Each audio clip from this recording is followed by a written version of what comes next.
I'm Valeria Monroe, 37 years old, born and raised in a small town near Kansas City, the kind of place where every house looked like a neatly folded cardboard box, and every family had one child to be proud of. I wasn't that child. I was the middle of three. My sister, Felicity, 2 years older, was known as the brightest star at Franklin High, with a resume so stacked my dad used to joke, we should frame her instead of buying wall art. My younger brother, Dylan, 4 years my junior, was the golden boy, doted on since diapers, wrapped in my mother's gaze like a favorite blanket. And me? I was the space between them. Not gifted enough to earn praise, not young enough to protect, I just existed. In the framed family photos around the house, I was always half-turned, partially blocked, or awkwardly cropped out. Some photos, I wasn't sure I was even in. For Felicity's birthdays, my mom baked two-tier cakes, hand-wrote invitations, and wrapped gifts with satin bows. For mine, she'd buy a grocery store cake, stick 2 candles in, and say, let's keep it simple, less mess. Strangely, she used to be close to me. When I was in 2nd grade and purposely left out of a classmate's water park party, Mom laid out a blanket in the backyard, cut watermelon into stars, baked homemade chocolate chip cookies, and threw a secret picnic just for the 2 of us. She whispered, "You're a gift I chose for myself. They didn't invite you because they're not lucky enough to see how wonderful you are." I believed that for years. When I won 3rd place in a 6th grade Earth model contest, tiny next to Felicity's 1st place state math title, Mom still framed my certificate and hung it beside Felicity's wall of awards. 3 days later, Dad took it down, saying it clutters the wall. Mom didn't argue. She just sighed and tucked it into her nightstand drawer. That small act felt like the world turning its back on me, but she stayed. In 16, when my friends bailed on my birthday to go to a more popular girls' party, Mom drove 2 hours to a theater in Topeka so we could watch The Sound of Music. She wore a navy dress. I wore heels for the first time. After the show, we had dinner at a small Italian restaurant by the river. She ordered penne and looked at me like I was the most important person in the world. "It's not the number of people around you that gives you worth," she said. "It's who's willing to show up for you." That line has stayed with me, like a soft golden light in the corners of memory. But that light began to dim when I turned 18, the year I chose to attend college out of state. I wasn't rebelling, I just needed to find out who I was, outside of Felicity's shadow and Dylan's safety net. "Why not go somewhere closer, like Felicity did?" Dad asked, voice heavy, like I'd rejected our bloodline. Mom said nothing. She only nodded, eyes fixed on her cooling cup of tea. For the first time, she didn't defend me. After that, calls became less frequent, holidays at home grew stiff, and the way Mom looked at me, when she did, no longer had that gentle warmth. I once thought love was something that never changed, but sometimes it's just a ribbon, beautiful but loosely tied. One tug and it slips away. I left Kansas at 18 with 2 suitcases and a full-ride scholarship in software engineering from the University of California, Irvine. The moment I boarded that first ever flight, I made myself a promise. No matter how many hours I'd have to work, I would never return to being the shadow in my own family. 8 years later, I became the CEO of a startup called Alloy Code, headquartered in San Diego with over 150 employees. The AI project my team developed had just been licensed by a major corporation for a 7-figure deal. I wasn't a genius. I had just worked 20-hour days for 3 straight years, eaten so many instant noodles that I still gag thinking about them. But I did it. I was no longer the invisible middle child. Here, people actually listened when I spoke. Meanwhile, Felicity stayed in Kansas, took over my father's insurance office, lived 4 blocks from our childhood home, married her high school sweetheart, Marcus, and hosted weekend barbecues to build community. Her law degree was tucked away in a drawer, because taking care of family matters more. Dad always said with pride, Felicity's the ideal daughter, always thinks of others first. Dylan, on the other hand, changed majors 3 times in 2 years before dropping out altogether. He moved to Denver, sold cars, tried bartending, then worked as a delivery driver. Once, I offered to help him earn a tech certification for free, and he waved it off, saying, "You've made it. Leave some room for us normal folks."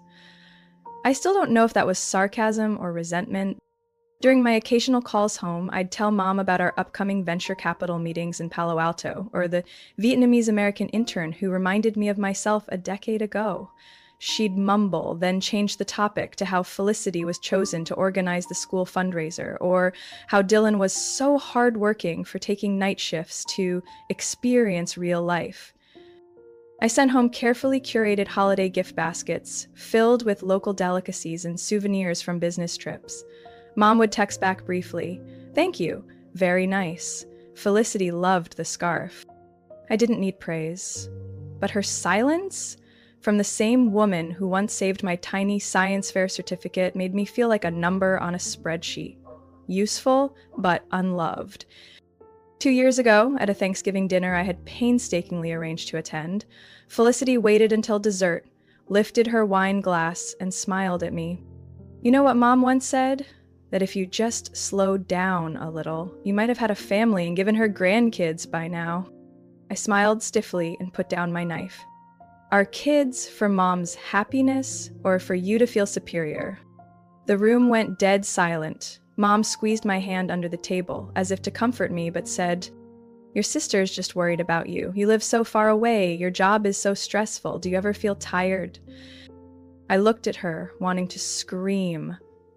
What about the nights I came home late and still called? The checks I sent? The gifts? Did anyone ever ask if I was tired? After that, our calls became less frequent. The few we had revolved around Felicity's new yoga class, Dylan finding his path, and the neighbors building a new garage. Me? No one asked about the $6.2 million deal I'd just closed. No one mentioned my Forbes feature on top women under 40 on the West Coast. Only one person still texted me every Monday morning. Aunt June, Mom's younger sister. The one who once said, "Valeria, you weren't born to please people. You were born to prove that kindness and strength can exist in the same person." But even she didn't know I had cried after my last call with Mom, because in that indifferent voice, I couldn't find the woman who once drove 2 hours just to see me smile. I discovered my mom's 60th birthday party through a post on Felicity's Instagram. It was a Thursday night, just after I had signed off on the quarterly budget with the finance team and collapsed into the armchair in my 27th floor apartment in San Diego. Scrolling through my phone, a ritual to unwind after long days, I froze at a photo. My mother, Camille. The venue sparkled with lights, packed with familiar faces, relatives, old neighbors, her college friends. Everyone was smiling, except me. I hadn't even been invited. It might have been just a minor sting if it weren't my mother, the same woman who hand-wrote my third-grade birthday invitations, now throwing a grand celebration without so much as a text. I long pressed the photo and zoomed in on the tagged names. I wasn't there. No sign that I had ever existed in that party's plan. Felicity, on the other hand, was tagged at least 4 times, with hashtags like Perfect Big Sis and The Thankful Child. I held back my emotions and waited until the next morning. Then I called Mom. She picked up on the 3rd ring. "Valeria, everything okay?" Her voice sounded odd, not quite surprised, but certainly not thrilled. "I just saw the pictures from your birthday party on Felicity's Instagram." "Oh, it was just a little gathering at a private resort ballroom by Lake Arrowhead with a live band." She went silent. I heard soft footsteps, then the click of a door, probably walking into a quieter room. Then she spoke, slowly. "Felicity said you were very busy with those international projects. She said she messaged you, but you didn't reply. She thought you didn't want to come." My stomach dropped, like I had just slipped off a rotted railing. "I never got a message, and yes, I am busy, but do you really think I wouldn't come for your 60th? You didn't want me there, did you?" Her voice wavered. "That's not true. I just didn't want to pressure you. Felicity said you needed rest." I didn't want to impose. I clenched my teeth. I knew Felicity too well. All her "I thought for you" gestures were always dressed in calculation. This time, it looked like she had pulled it off, erasing me from the family circle while convincing Mom it was my choice. Mom, let me be clear. If I had known, I would have made it work, even if I was in meetings in New York or Tokyo. She exhaled softly, but said nothing more. That silence stung more than any rejection. That night, I spent 3 hours planning a trip that shouldn't have been this complicated. I booked a round-trip flight from San Diego to Wichita Falls, non-stop, business class. It cost nearly $2,000, but I didn't care. I had one thought. If my mother still had any feelings for me, I needed to see it. In person. I spent all Saturday morning picking a gift. Not to prove anything, I just wanted her to know I still remembered the small things she used to love. I chose a handcrafted silk scarf from Italy in olive green with burnt orange patterns, just like the dress she used to wear every Easter. I added a lavender essential oil kit and a wellness retreat gift card to a quiet spa near Palo Duro Canyon, the place she once said she'd visit when no one needs me anymore. It's totaled over $3,500. But what choked me wasn't the cost. It was the fact that I had to try this hard to be seen as her daughter. As the plane touched down in Texas, I felt more uncertain than ever. If she knew I was coming, would she be happy, or would she once again avoid eye contact like all the times before? I arrived at the lakeside estate near Arrowhead around 3 o'clock in the afternoon, just as the early winter sun was warm enough to skip a heavy coat, but still cold enough for the air to carry the familiar scent of pine wood and damp earth. The venue for my mother's birthday was tucked behind rows of blazing red maple trees, decorated with white silk ribbons and balloons reading, "Camille, 60 years of love." From a distance, it looked more like a wedding than a family party. I stepped out of the car holding a gift bag and a box wrapped in ivory handmade paper. Everything I chose held pieces of memory, colors, textures, as if I were trying to preserve one last fragile connection. At the main entrance, the first person I saw was my father, Richard, standing on the front steps in a charcoal gray suit, clipboard in hand like a corporate gatekeeper. His eyes met mine, colder than the winter air skimming the lake. "Valeria?" he asked, as if unsure I was real. "I'm here to wish Mom a happy birthday." He didn't smile. He glanced at the guest list, ran his finger down the page, and shook his head slightly. "You're not on the list. This is a private event for close family only." I froze. Not from the rejection, but from how seamlessly it came. Neat, rehearsed, like a line from a script. I called Mom. She said I could come. Then maybe she said it just to be polite. Your name isn't here, and she's busy entertaining guests. I could feel the stares gathering, familiar faces, old neighbors, distant relatives, watching like spectators at a stage play. Then Felicity appeared. She emerged from the grand hall in a rose quartz dress that practically glowed in the late afternoon sun. Champagne in hand, loose curls framing her smug expression. "You actually came? I had my doubts. Thought you were too busy running the world in California." "I came to celebrate Mom," I replied, keeping my voice steady. "I spoke to her. She didn't say I'd be turned away." "She didn't invite you directly," Felicity shrugged. "And you didn't RSVP. Just showing up like this? It's awkward, Valeria." I swallowed hard. Talking to them felt like punching into sandbags. No impact, no shift. I looked from my father to Felicity, who had clearly weaponized every word I ever spoke to Mom. "I'm not here to cause trouble. I just want to leave a gift." I raised the bag, hands trembling but eyes firm. My father took it like he would a parcel from the mail. No thanks, no glance. "That'll be fine. Your mother will get it." I looked past him, hoping to catch a glimpse of Mom in the crowd inside. But she wasn't there. I didn't know if she was truly occupied or had chosen to stay behind the curtain of silence. A guest brushed past, murmuring something to their companion. A distant aunt said, loud enough for me to hear, "She still thinks money can buy forgiveness." Felicity didn't hide her smirk. I knew then I wasn't welcome here. "Tell Mom I remember the backyard picnic from years ago," I said, eyes still fixed on my father. "And whatever anyone here thinks, I still hope she has a beautiful birthday." Then I turned and descended the steps, refusing to look back, my spine straight, my eyes dry. Not because I didn't want to cry, but because I knew they were waiting for it. When I closed the car door, my hands shook so badly it took 3 tries to get the key in. I glanced through the rearview mirror, toward the estate gates I once thought would open for me. No one followed. No one called my name. I didn't start the engine right away. I rested my head on the steering wheel, eyes drifting to the return ticket to San Diego for early tomorrow morning. I had braced for judgment, tension, even confrontation. But not this perfect silence. It wasn't just rejection, it was erasure, intentional, scripted, complete. I had just started the engine when a light knock startled me from the passenger window. I turned, startled, and saw a tall man with deep brown hair, thin glasses, and a navy mule suit. Uncannily familiar. He gestured politely, his eyes hesitant but not threatening. We rolled the window down about 3/4. "Excuse me, are you Valeria Monroe?" I nodded cautiously. His voice was warm and respectful.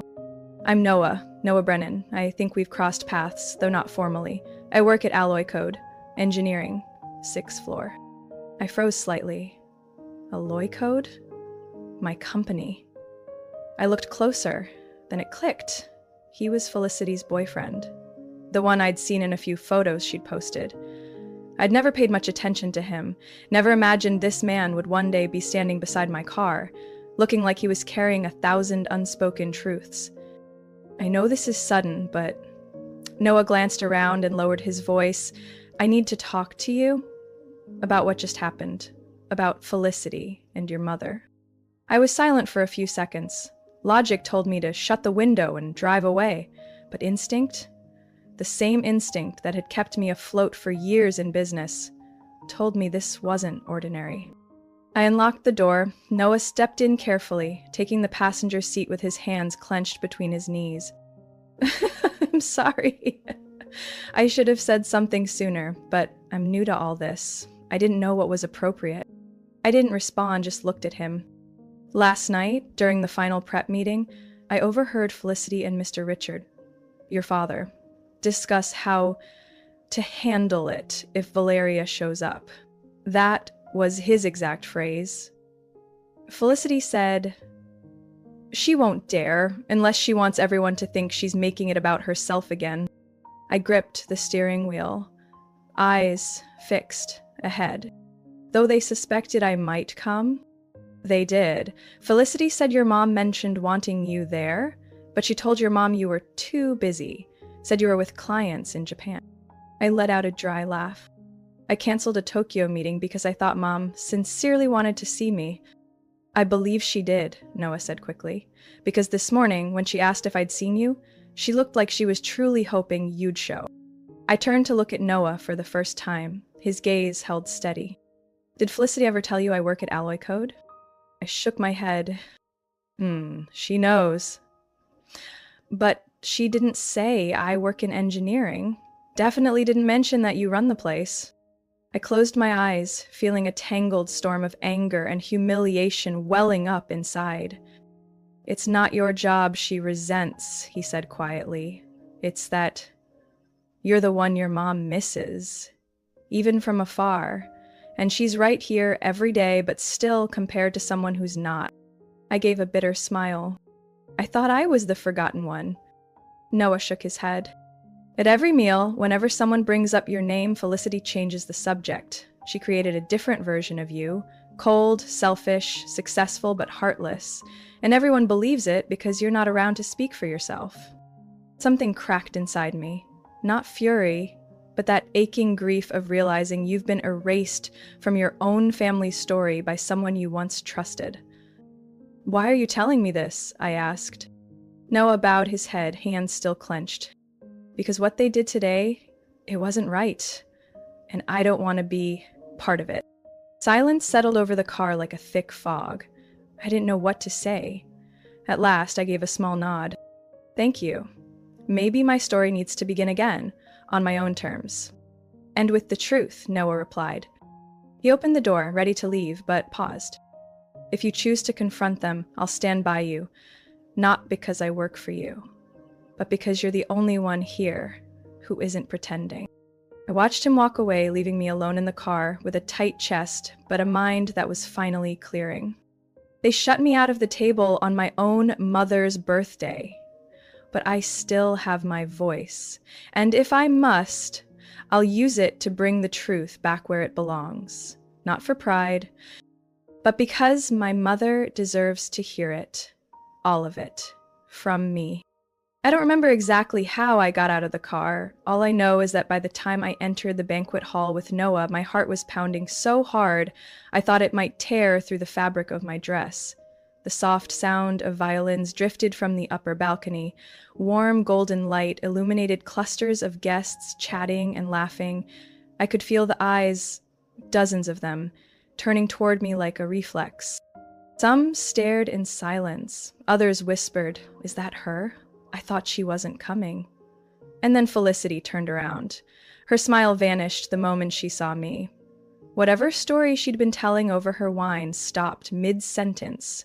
Her gaze flicked quickly from me to Noah, then back, twitching slightly. I took a deep breath.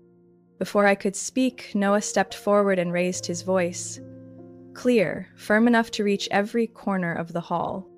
"Apologies for the interruption. I just wanted to introduce someone. This is Valeria Monroe, CEO of Alloy Code, and a leader I deeply respect." A hush fell over the room, as if someone had dropped a crystal glass. All eyes swung toward me, then toward Felicity, like they had just uncovered a piece of the puzzle they never knew was missing. My mother stood up from the main table, her gaze locking onto mine, not surprised, but stunned. She rushed toward me, abandoning all pleasantries and protocol. Her hands found mine, warm and trembling like the night I fell off my bike as a child. "Valeria, you're here. Why didn't anyone tell me?" I tightened my grip on her hands. "I was here, Mom, but I was stopped at the door." She froze. Her eyes darted toward Felicity. What? What do you mean?" "Dad wouldn't let me in. Said I wasn't on the guest list. That I didn't belong here." The tension in the hall stretched tight like a violin string. Felicity spoke up, her voice strained. "I just didn't want you to feel uncomfortable after what happened at Thanksgiving everyone remembers." I turned to her. "No, Felicity, I remember clearly. You called me selfish, said I was the daughter who abandoned this family. And you didn't say it to me in private, you said it in front of everyone. And today you lied. Told Mom I was too busy to come, even though I confirmed I'd be here." Felicity's face drained of color. Her eyes welled up, but her mouth stayed firm. "Well, you always act like you're the victim. But I stayed. I carried everything. You just send a few packages and think that's enough? No one forced you to carry that burden, and no one stopped you from building a life. I chose to leave, to stand on my own. But that doesn't mean I abandoned this family. I was pushed out because someone needed me to be the villain to be more loved." The entire hall was silent. Even the string quartet had gone still. Maybe someone had signaled them, maybe not. My mother looked at Felicity, her voice trembling but resolute. "Did you tell me Valeria declined the invitation?" Felicity looked down, lips pressed, eyes red. "You don't know what it's like to live in someone else's shadow. I'm here every day, and still. You always say things like, 'Valeria just signed a huge contract,' or 'She sent me those silk scarves I love.' What about me?" I choked up. For the first time, I didn't see my sister as a rival. I saw a child, tangled in the ache of never feeling enough. But my mother didn't cry. She turned to the crowd.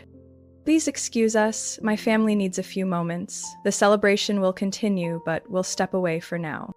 Without waiting for a response, she grabbed both my hand and Felicity's, leading us through the side door into the private suite. My father followed quietly, his face pale. As soon as the door closed, my mother turned, no longer the soft-spoken Camille, but the woman who once stood between me and cruel classmates at recess. "Richard, did you really block Valeria?" My father hesitated, then nodded. "I just wanted to avoid drama. After Thanksgiving, everyone assumed..."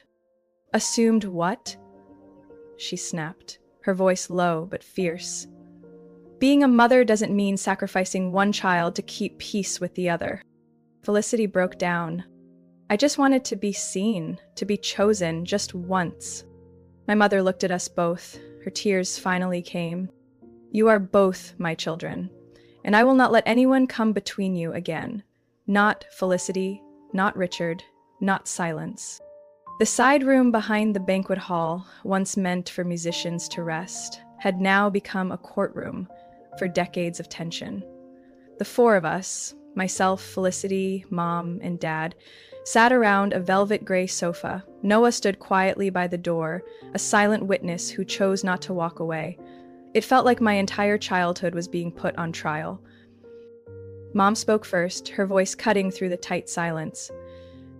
Uriah, I'm sorry for not calling you back myself when you said you were coming, for letting others do what I should have done. I nodded, my eyes fixed on Felicity, her hands clenched so tight they'd turned pale. I'm not upset because you didn't send an invitation, I said, my voice steady. I'm upset because it was always assumed I wouldn't come, and then that assumption was used to justify locking me out. Because I said so, I turned to Felicity. You told everyone I chose work over family, that I was too busy to care, but the truth is, I chose a life where I didn't have to dim myself down. That's it. She didn't snap back.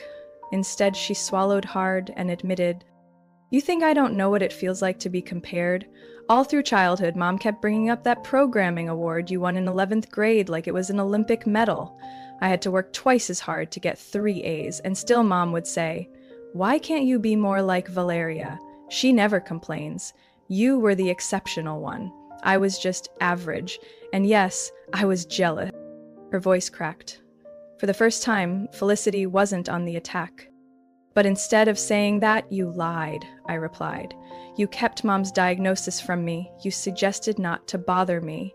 You made me believe she didn't need me. Mom, I turned. Are you sick? She went quiet, then nodded. Some short-term memory issues. The doctor calls it mild cognitive impairment. Not serious, but something to watch. I'm on medication. Felicity's been helping. And why didn't anyone tell me? Because you were busy, and Mom glanced at Felicity. She said not to tell. So you wouldn't stress? I froze. Every reason so far had been for me, yet no one had actually asked what I needed. I looked at Dad, who hadn't said a word, stiff as stone, eyes down. And you, Dad, what do you think? He exhaled, like something had torn inside him. I didn't know it had come to this. I thought staying quiet was the best option. You react, Valeria. You push back. I was afraid letting you in would bring another Thanksgiving incident, but today, I know I was wrong. Couldn't believe it. The man who once called all my emotions too much was admitting fault? Maybe I never knew how to be a father to someone like you. Strong, uncompromising, but I'm willing to learn. If you'll let me. I swallowed hard, unable to speak. Mom took my hand, gently. From now on, if I need you, I'll call you, myself. No more intermediaries. I was wrong to let others speak for me. The room fell into silence. Felicity bowed her head. Her voice was no longer sharp. I'm sorry, I didn't mean to push you away. I was just scared of losing the one place where I still mattered. But I was wrong, deeply wrong. Noah stepped forward, finally speaking. I know I don't have much of a say here, but I showed up today because I believe truth deserves to be heard, whether it comes from an employee or a boyfriend. I chose to stand by what's right, even if it costs me this relationship. Felicity looked at him. There was pain in her eyes, but also gratitude, and perhaps regret. I stood up, faced my family. We really want to heal, then let's stop letting others speak on our behalf. We're grown-ups, we can own our words. Mom nodded, Dad nodded, Felicity too, slowly. No one hugged, no beautiful tears like in the movies. But for the first time in years, I walked out of that room not feeling like the outsider. 2 weeks after that turbulent birthday party, Noah sent an email to HR@Alloy Code requesting a transfer to the product development team, a department not directly under my supervision. The reason filed was to avoid internal conflict of interest. I understood. We never revisited what happened that night, but the way he exited my personal space, quietly, respectfully, leaving no residue, earned more of my respect than any drawn-out conversation ever could. As for me, less than a month later, I was invited by the CEO to a closed-door meeting. On the table was a proposal, a promotion to Vice President of Global Operations, a new position packed with challenges, a packed flight schedule, and triple the pressure, but also the greatest recognition I'd ever received. I didn't need to ask why. I already knew. It wasn't just about performance, but because I had stepped out of silence. I had chosen to confront, not just at work, but also within my family. Mom was the first person I called to share the news. She went quiet for a moment, then said, "Would you like me to visit Boston sometime? Only if you're free, of course." I almost cried at how gently she asked. No demands, no guilt, no expectations, just a tentative offer from someone who once believed I had no more space for her in my life. 3 weeks later, she stepped off the plane at Logan Airport, pulling a small, cream-colored suitcase, wearing a smile that was both gentle and uncertain. I greeted her with a bouquet of yellow tulips, her favorite since I was a child, and held her hand all the way home. I took her for a walk along the Charles River, brought her to the cafe where I review quarterly plans every Saturday morning, and introduced her to my team during an informal office gathering. She was surprised to hear coworkers refer to me as the one who keeps everything running and our official problem solver. But what moved her most was the framed photo by my desk. A younger me, wearing a plain beige dress, hugging a handmade satellite model. "You still keep this?" "Because not everything from the past needs to be erased," I said. A few days later, she offered to cook dinner. My small kitchen was filled, for the first time, with the scent of Southern-style chicken soup, her go-to when I was sick as a kid. As she stirred and seasoned, something settled in my chest, as though all the missing years had been stitched back together by that very aroma. We made a video call home, the first one with all 4 of us present. My dad, still a bit awkward, asked about the Asian market with genuine curiosity. Dylan sat beside his new girlfriend, cracking jokes. Felicity didn't appear, but the next day I received a short email from her. Just 5 words. "I'm starting therapy this week." I didn't reply right away, but I knew what that meant. She was starting to unravel her own knots. That Thanksgiving, I did something I'd never done before. I hosted, in my own apartment. I rented extra tables and chairs, curated a menu that combined classic American dishes with Southern recipes Mom once taught me, and sent handwritten invitations to every family member. Not emails, not texts, real invitations. I wanted them to know this was sincere, from the heart. Mom arrived first, carrying a homemade pumpkin pie. Dad came later, his first time entering my apartment without commenting on how it's barely big enough for a dog. Dylan brought a mini projector and played old photos that made us laugh and sigh in equal measure. Felicity didn't come, but just as I was slicing the pie, my phone buzzed. A message from her that read, "Thanks for saving me a seat, maybe next year." I smiled. At the end of the evening, when everyone helped clean up, first, my mom stood by the window, gazing down at the city lights. "You know, Valeria, some things feel like they're gone for good. But if you keep believing, they come back. Not the same, but enough to recognize." I wrapped an arm around her shoulder. We're still learning how to be a family mom, but at least this time, we're learning together. By year's end, I booked our first family therapy session with a specialist in Boston. Mom agreed immediately, Dad reluctantly, but still said yes. Dylan texted, "Fine, as long as we're not forced to group hug." I don't know if Felicity will come, but I saved her a seat. Because for the first time, I believe family can be rebuilt, not by blood, but by choice. Through repetition, patience, and forgiveness, one step at a time. Valeria's story is a powerful reminder that you don't have to sacrifice yourself to be accepted by your own family. True recognition doesn't come from silent endurance, it comes from the courage to speak up, tell the truth, and set healthy boundaries. In real life, many people are misunderstood or excluded just for being different. But like Valeria, when you stay true to your values and keep reaching out with sincerity, healing is always possible, even if it comes late. What do you think about Valeria's journey and how she faced her family? Share your thoughts in the comments, and don't forget to follow the channel for more heartfelt, real-life stories about family, forgiveness, and healing.